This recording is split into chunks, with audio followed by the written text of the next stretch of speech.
Alright, this is a reading for Taurus. It is the November full moon, the Beaver moon in Gemini. So it talks about your duality and a few other things that apply to like the Gemini moon.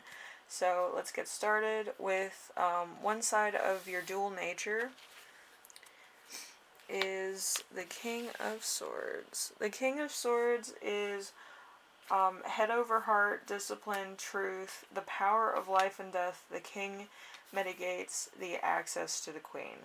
So this could be that you're kind of defensive, you're kind of guarded. Um, a lot of times, maybe you'll say things out of sheer fear of discovery or sheer fear of being vulnerable. Just keep that in check. Just because you feel like somebody's coming in on your thing, you might want to be considerate of maybe they, you know, don't have ulterior motives. Maybe they just mutually like you or mutually want to be a friend, so and so, or get to know you better. Because that's probably why a lot of Tauruses don't have friends, they have careers. So it's not a bad thing. And then we have your other side or your dual nature, which is the Seven of Cups in reverse. The Seven of Cups in reverse is lack of purpose, confusion, diversion, desires, and determination, a dream, um,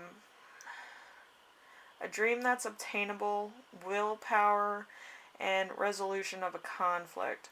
So you could be a peacekeeper. You could want to end certain things in order to feel balanced again. So you might end your relationship if it's not balanced just to have balance. You know what I mean? Which isn't always a bad thing, but it's not always a good thing, even if you want balance. Some people are naturally unbalanced, so you kind of have to work with that. And if you are balanced with your partner, you might try to kind of make negative things in order to grow your relationship, which is kind of weird to explain, but it does make sense for a Taurus because they want to make sure that they know their partner well enough to know how they handle things. So, and then we have in what direction can you expand?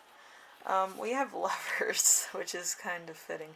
The lovers is, like I said, relationships.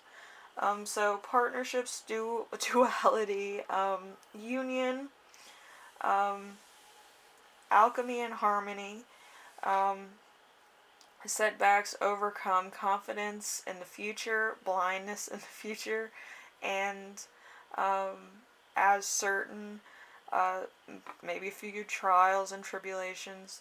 Um, all aspects of love, especially with friends and relatives, freedom and strong emotions.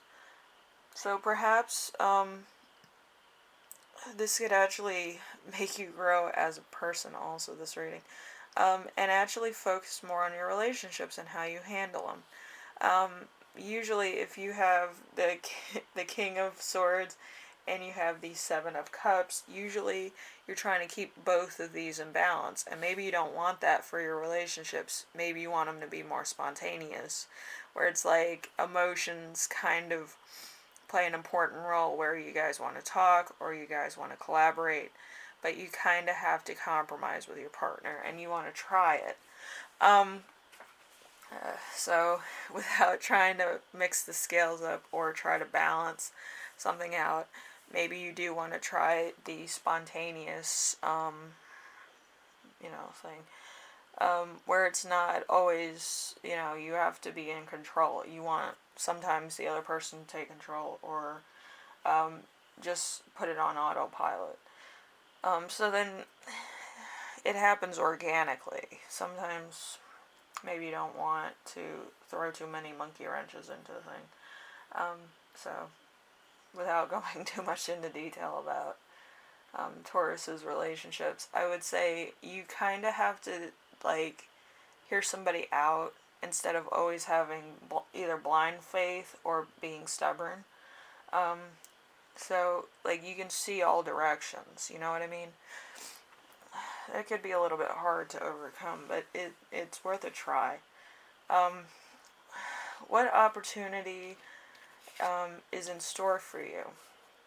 We have the Knight of Rods, which is the Knight of Wands, which is actually very good, I think.